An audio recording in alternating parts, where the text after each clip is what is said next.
ঢাকাসহ দেশের ৬ জেলায় ৬০ কিলোমিটার বেগে ঝড় বয়ে যেতে পারে বলে জানিয়েছে আবহাওয়া office.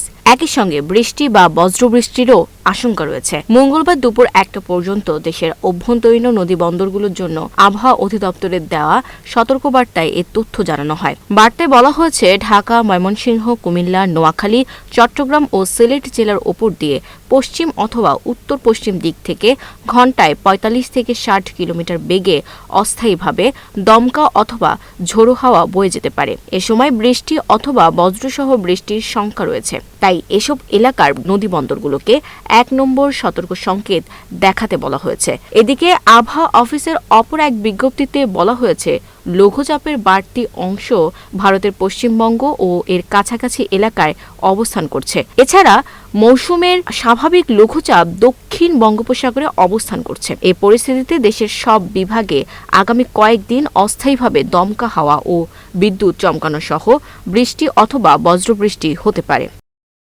Desk report, news flash 71।